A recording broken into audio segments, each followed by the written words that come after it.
Women have been giving birth for centuries, so it's a pretty natural experience, right? Wrong.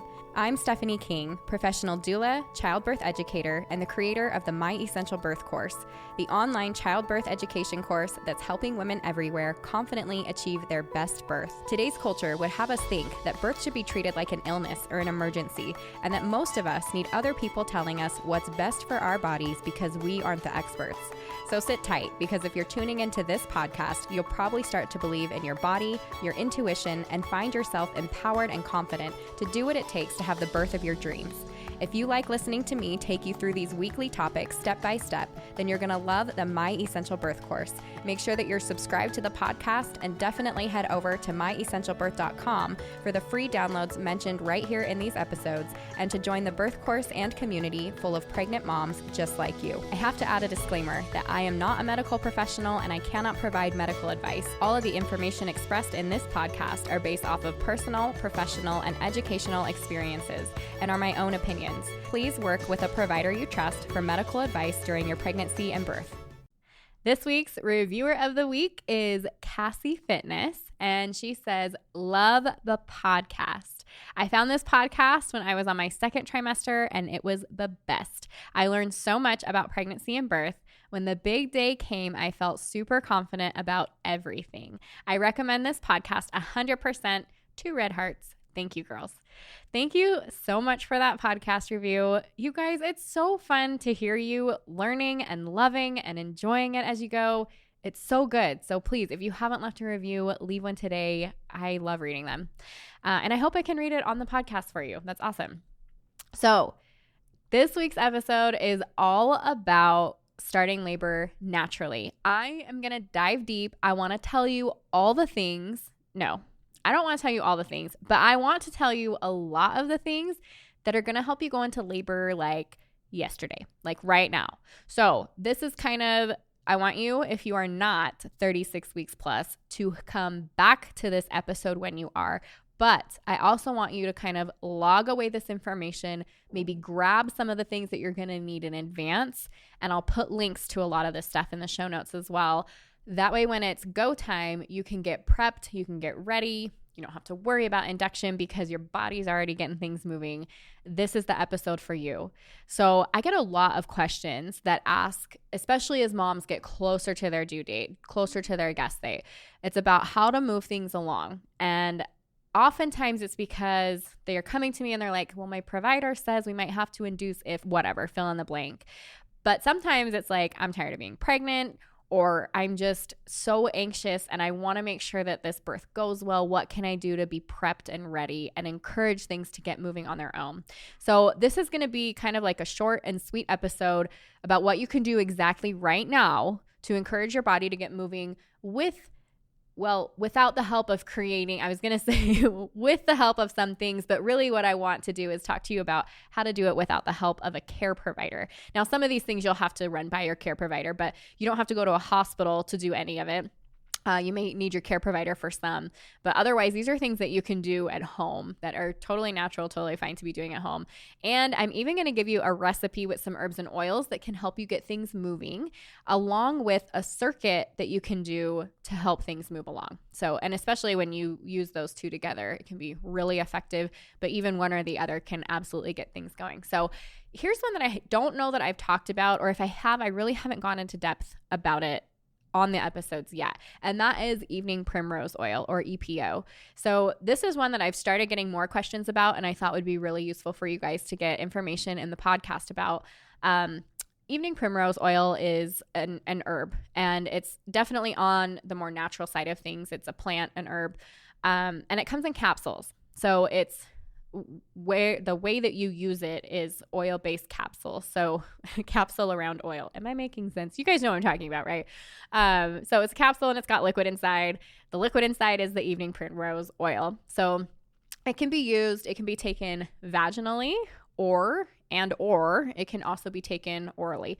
So the administration of both is probably one of the more common practices. Otherwise, I'd say it's like vaginally and orally that we see. And that dose can be anywhere between 500 to 2,000 milligrams. Now, for this particular one, you'd have to be 38 weeks to begin to get started on this. This is a little more of an aggressive thing. It does and can get things moving. So I think they like to start at 38 weeks plus your provider, whether that's midwife or a provider that you have for the hospital. Either way, you want to be about 38 weeks. So remember that when we do anything, it should always be done with the knowledge of your care provider. So while some midwives, for example, use this regularly, somebody like an OB might maybe not even know what it is or advise against it, or they'll also know like your specific situation and if getting things moving in this way is the best idea, or if you're going to have any contraindications with it. So with that in mind, make sure that you are using something that is good quality. So I'll put a link to a couple that I like and below these show notes. I think you can grab all of them on Amazon. If your midwife has one that she uses or your provider has one that they use that they prefer, then absolutely feel free to do that. But it can be kind of a controversial thing. Maybe that's why I haven't talked about it so much. But evening primrose oil is one of those kind of controversial back and forth things. And I think because there's not a lot of studies on it, or the studies that have been done are rather small, some show positive, some show nothing at all, or maybe even some negative things. And so without getting into all of that, the idea behind evening primrose oil is that it softens the cervix. That's the goal of what it does. So when you insert vaginally, and that's where the studies were like, the oral one really didn't show anything. The vaginal one did show that there was a lot of softening of the cervix. Most of them had softer cervix. But when used together, it showed that it was pretty good too. And I think, I don't know how deep to go into that, but basically, as long as you're using it vaginally, I think that's probably going to be your best bet as far as softening the cervix. And it's not just softening the cervix, it can also induce labor. And so that's why they want you starting at like 38 weeks plus. But remember, anytime we're talking about things getting a little closer, if you're trying to induce labor, you want to know your Bishop score, which has to do with how soft your cervix is, how many centimeters dilated you are, what the percentage of effacement is, how effaced your cervix is, and then the position of your cervix and the station of your baby, meaning how high or low in the pelvis that your baby is.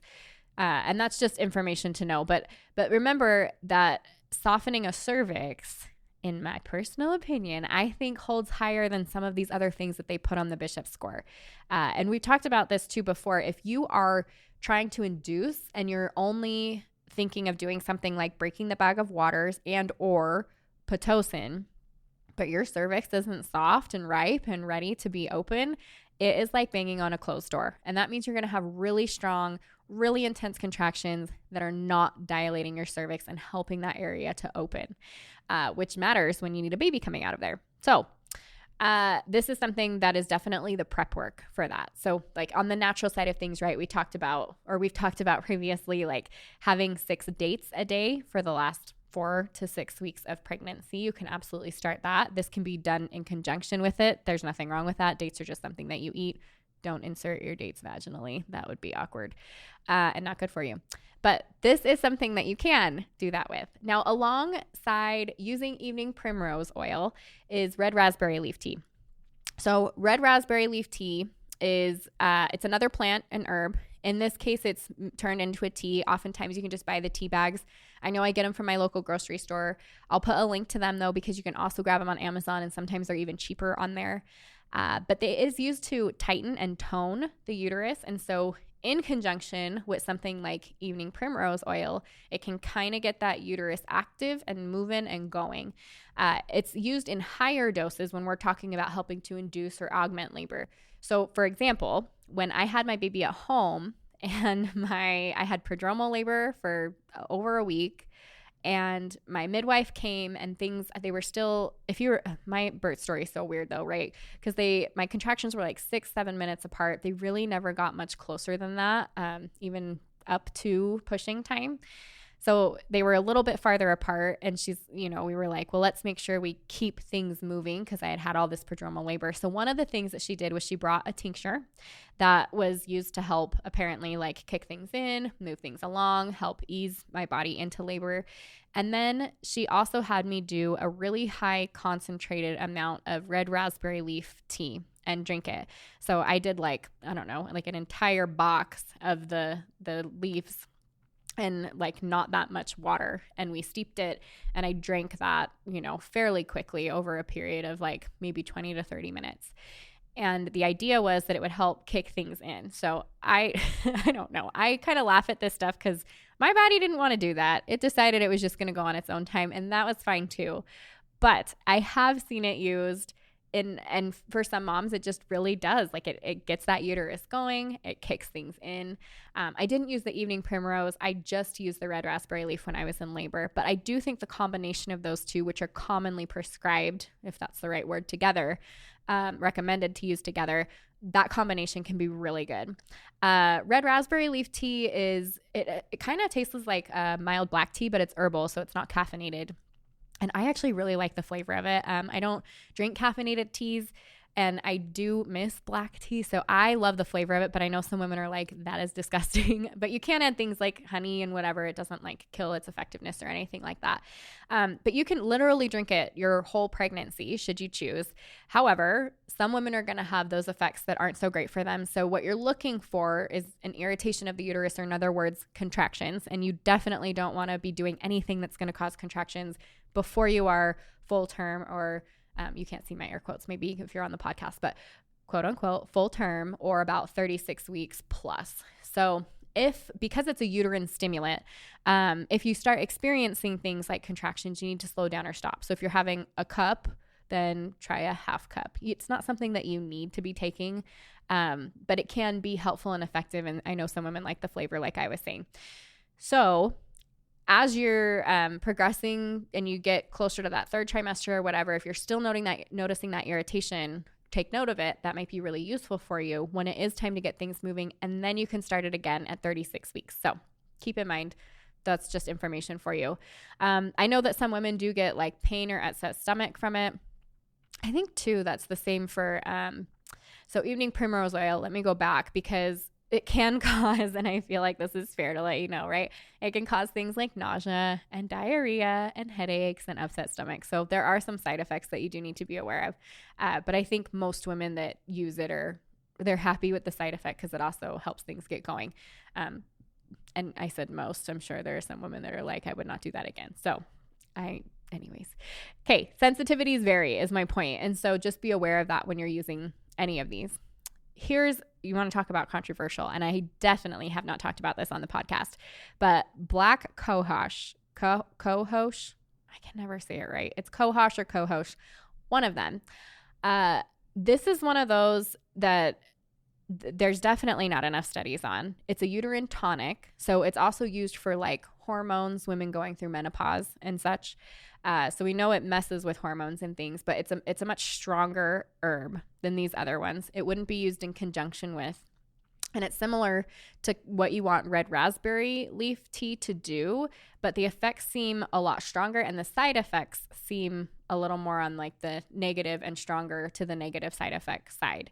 So it's typically used by midwives. This isn't something that you're going to see your OB recommending that you use. And it's definitely used under the care of a provider. It does work. So that's where like people using it, like they do have it work. And that's why midwives continue to use it. I'm not saying yay or nay. I would say trust your provider and work with your provider, obviously. But it can cause really strong contractions. I know some of the problems are like nausea, vomiting, a faster, like really precipitous labor. So those are some things to be aware of with black cohosh. I'm pretty sure it's cohosh. If I'm saying it wrong, I am so sorry. And then I want you to think too about position. Okay, so I'm not going to say anything more about like the herbal, those two things right now, those three things. But I want you to think about position. So even if you are not trying to get things moving in this moment, the position of your baby matters for how comfortable you're going to be and how easily you might move into your labor. So if you are trying to avoid things like a lot of prodromal labor, then you want your baby to be in a good position. Same with you're trying to avoid things like pain and a longer labor, back labor, things like that. The mile circuit, this is one when I either have women who are coming up to their due date, they're looking to do some of these, like the circuit that I'll tell you. Well, this one's a circuit as well, but kind of I'll get into that in a moment. But we want to know what the position of the baby is, because then we know how much work we've got to do. If we have a mom that's got prodromal labor, a lot of the times what we're seeing is it has to do with baby's position. They're in a funky, weird position. They're hitting on things where they maybe shouldn't just quite yet because they're not really ready to send that signal and say it's labor time. But there's some things that we can do to help them kind of lock into a better place. And so, of course, there's, chiropractor and acupressure and acupuncture and that kind of thing. But here's what you can do at home. So the mile circuit is number one, and I'll put a link to this in the show notes as well. There's this is not my circuit. She's a doula. Her last name is Miles, and this is her circuit, and it's very effective. I've used it as a doula myself, particularly when we're trying to augment labor. So after I'm already with a couple who their labor is progressing, and for one reason or another, we need it to keep progressing, generally a positional thing or whatever, but this really works. So the first thing that you do is you open your knees. You kind of start in a cat to cow, open your knees wide, and then you drop your chest to the floor. You kind of bum in the air and you hold that for 30 minutes. So it can be a little daunting. And after this, I'm going to tell you how to make it a little less daunting. But another option, if that is, too daunting or you're having issues with reflex or reflex or whatever, then you can use the forward leaning inversion. That is a good substitute for this. And you know that that's in the 3 free exercise. I'll put that download in the show notes as well. But the next thing that you do after you've held that for 30 minutes is something called the exaggerating side lying position. So you're just like it sounds. You're laying on your side. Your bottom leg is straight. Your top leg is as high as you can get it. And you have a ton of pillows underneath that leg. That way you're keeping your hips square. So when you lay comfortably, again, that's another 30 minutes. Just relax, breathe, focus on your baby, think happy thoughts, motivational things. And then the next 30 minutes, you're going to get up and move. You start lunging, curb walking, use stairs, listen to your body. But you want to be up and you want to be moving your hips, moving your legs. So definitely something to practice and know about before you go into labor. And so my recommendation is that you start doing this circuit starting with 5 to 10 minutes for each position and slowly, incrementally moving up. You don't need to be doing it the 90 minutes at a time before you get into labor, but you should have at least like 10 to 15 minutes that you can comfortably hold in each position before you hit that. So I absolutely recommend that you guys do that. And then along with that is the sifting or rebozo work. And maybe you've heard me talk about that on here before, but basically if you don't have a rebozo, which is it's just the way that it's woven and what it's used for that makes it so special. But if you don't have a rebozo, you can just use a sheet and you use that from the very top of your belly all the way down to the bottom, kind of hanging over in a hands and knees position. And someone would have to be above you holding on to either side of the sheet and sifting it, kind of like we call it sifting apples, right? So with enough pressure and force that it's not sliding on mom's belly, but it's got a grip on her belly and is tugging and help kind of jiggle that belly and jiggle that baby. And the idea is that the baby can kind of like get out of a stuck position where they might be and get into a good position, kind of like pulled out of where they shouldn't be and allowed into where they should be. And that can help a lot with if you're having prodromal labor or if you're having back labor, that helps baby move into a better position. Okay, along with that is curb walking. So that's part of the mile circuit, but something that you can start doing at 36 weeks. It's going to help baby wiggle and get through. The pelvis is this, just bony, hard, kind of weird keyhole that babies have to fit into, and it isn't always super easy for them. So we like to help, and that's one way that you can help is that curb walking. And I think too, like that unbalanced sifting of the pelvis helps baby work their way through those tight spaces. So just be thinking of that as you're kind of curb walking, you have one, like your left foot on the curb, right foot in the gutter, and you just go left foot, right foot, left foot, right foot. And then you turn around and then your right foot's on the curb and your left foot's on the gutter, and you just keep going back and forth like that. So it's just going to give your baby that little bit of tilt that they need. And then obviously we've got the 3 exercises. So like I said, it's I'll have it in the show notes to download, or you can head to myessentialbirth.com. It's on that front page. You just put in your name and email, and it's a free download. But that's the prep work to getting into all of these positions and for when it's time to use these things. But it includes the forward leaning inversion, pelvic tilts, which you use all the way until you have your baby. All of these exercises you do, but I've even used that really successfully with rebozo sifting during labor to help turn a baby and really get things moving for mom more than once. They're just really, really good for you. And then squats. Squats are excellent. They're so good because chances are you're going to be squatting, particularly when it comes to pushing time. And you want those muscles to be strong, but also stretchy, and your perineum to be stretched so you have less chance of tearing. All of that's going to be really good for you. And it also shortens the birth canal. This is why our bodies naturally move into this position when it's push time. A mom left alone, she's not going to lay on her back necessarily unless she's maybe tired and it's a really comfortable position, right? What she ends up doing during birth is leaning forward over something, squatted down, hands and knees. But squatting is really common, and one of the things that it does is it shortens that birth canal. So you squat and it makes this much space that they have to get through. Say that it's 4 inches, it squats it down to 2 inches or whatever, what have you. I think it shortens the birth canal by like 40%. So it'd be a little more than that. But basically it's like an excellent thing that you should be doing every day so that you're comfortable when it's go time.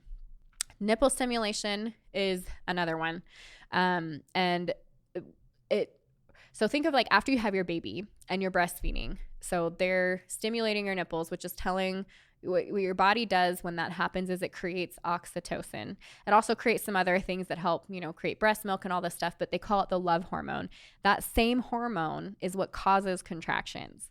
So if you're doing that prior to having a baby breastfeed, and you can do twisting or pulling, think of how toddler nurses really, but all that twisting and pulling is going to stimulate that oxytocin, and it'll stimulate contractions. You can use a breast pump. The hospital breast pumps are actually really, really great for this, but even if you have just a breast pump at home, you can absolutely use that. And then intercourse. So, and don't worry, I'm going to get to the part where I tell you like which order to do these in and how much time to spend doing each one. But intercourse is something that absolutely can help get things going. So first of all, we're moving around. And secondly, semen is a prostaglandin. So it's really important that dad finishes, and it's really important that mom finishes. Dad needs to finish because we need the prostaglandin, which is something that helps soften the cervix. Mom needs to finish because it'll help her have contractions. So those two things together can help get a body moving into labor. If you have a broken bag of waters, you do not do that thing. Don't do that. Castor oil is another one though. And I promise I'm about to get into a recipe, and then I'm going to get into exactly what you need to do. It's so good. So castor oil is something that you can take topically. So you can like rub it on your belly, as well as orally. So it's really effective, and it's not like this, I don't know, like jokey wives' tale thing, although midwives, right? That's kind of funny, but it works. So here's a midwife. This is like the midwife's brew. So here's how, because the thing about castor oil, from what I understand, is it's super gross. So every mom who has to take it is like, this is the most disgusting thing I've ever had. And it just is what it is. So this is the midwife's brew that everyone talks about. And you're going to take 10 ounces of apricot juice, 10 ounces of apricot juice, 8 ounces pure lemon verbena tea, 2 tablespoons of castor oil, and 2 tablespoons almond butter. Basically, it tastes gross. So just be aware of that. And then the other side of castor oil, so it absolutely does help a mom go into labor. And it can also cause stomach pain and diarrhea and contractions that end up going away and don't cause labor, or it can help a mom go into labor. And it can have actually all of that and help you go into labor. So it's a little mix of everything. Definitely something that you want to do under the care of your midwife or provider. Let them know what you're doing, that you're trying it, what to look for, all that stuff. And then along with that is clary sage. So clary sage is an essential oil. We like to use it on acupressure point spleen 6. And I will have to put a link or an image or something so that you guys know what I'm talking about. If you're in the birth course, then it's in the videos and in the workbook, but otherwise you might not know where it is. But basically, if you go down to the bottom of your ankle and that little bone that kind of pops out on your ankle, and you do like 3 fingers above that bone, there is a squishy spot that is painful, more painful while you're pregnant. When you hit it, you'll know that's spleen 6. And what we use is clary sage oil. You can use it with the carrier oil, like castor oil or olive oil or coconut oil, or you can put it directly on, and then you push into that area. So I like to, when I'm trying to help a mom get things moving or augment labor, meaning labor's already begun and now we're trying to increase contractions or get them going again, you put that clary sage oil, and I do my thumbs on either leg while I'm pushing that pressure point. You can do this to yourself or have your birth partner do it. 10 seconds on, 10 seconds off.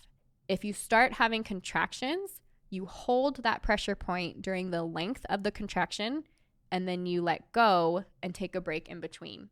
And then to increase those contractions, instead of adding just more and more and more clary sage oil, have mom hold the bottle and smell the bottle while you're doing those things. And then along with that, she can add nipple stimulation, whether that is with a birth pump, like a breast pump, or she can pull and twist, just like we talked about. Long walks are another one. Walking is really good for you anyways, but walking just irritates the uterus, right? And that's what we kind of want to do. We want to irritate it so it starts creating contractions. So definitely go for a walk, 10 to 20 minutes. Feel free to go for up to 30. And then there's the little things, right? Things like positive affirmations, talking to your baby. I talked about acupressure and those specific, the spleen 6 points. There's some other ones that you can use as well. A membrane sweep is something that you have to do with your provider. It has the potential of introducing bacteria because you go through the cervix and you separate the bag of waters from the side of the uterus. So it needs to have, even though it's a gloved, clean finger, again, you can push good bacteria into a place maybe it doesn't belong.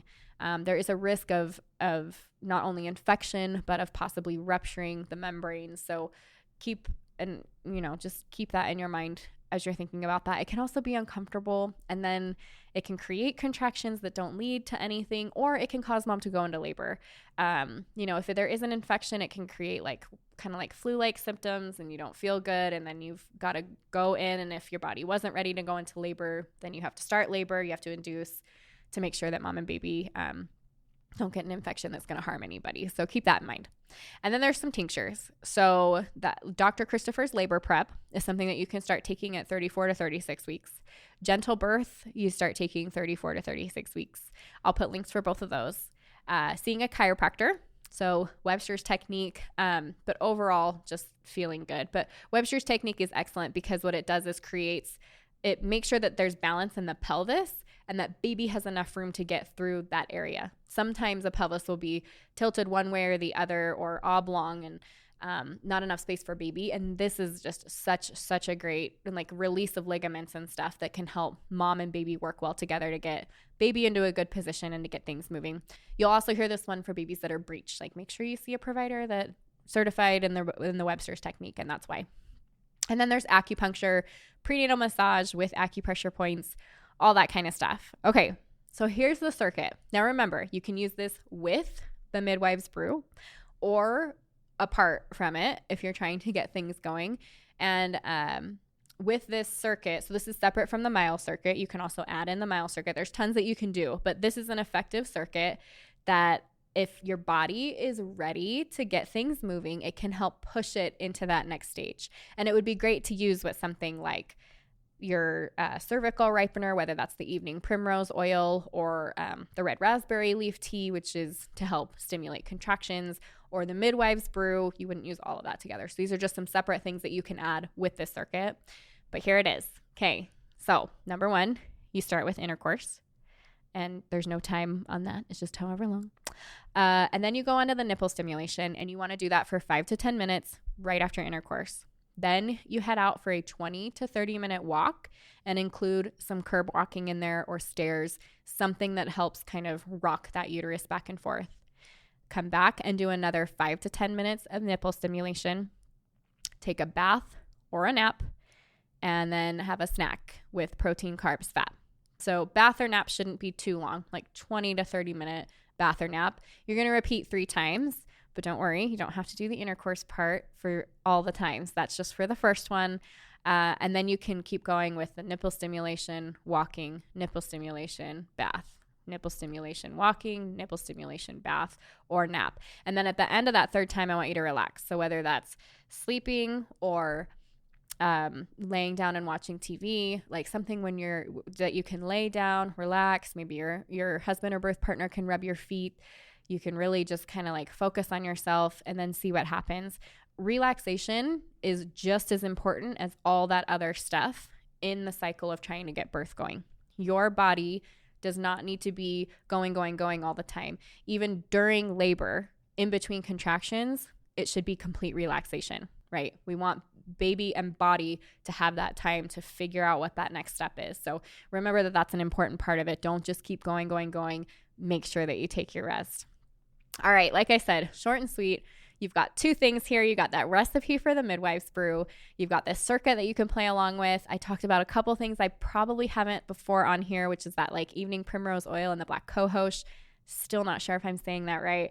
Anyways, if you are close to that 36-week mark, you're looking to get things going, I hope this episode was for you. If you're not there yet, I hope you come back here when you are. That's it for this week, but make sure you subscribe to the podcast so that you get notifications first as I drop a new episode every week. And don't forget to head over to myessentialbirth.com for all of the free downloads mentioned here and to join the birth course and community serving pregnant moms just like you. If you enjoyed this and other episodes, I would love it if you would take a few minutes to leave a review on Apple Podcasts. I read every single one and include one at the beginning of each episode. See you next week.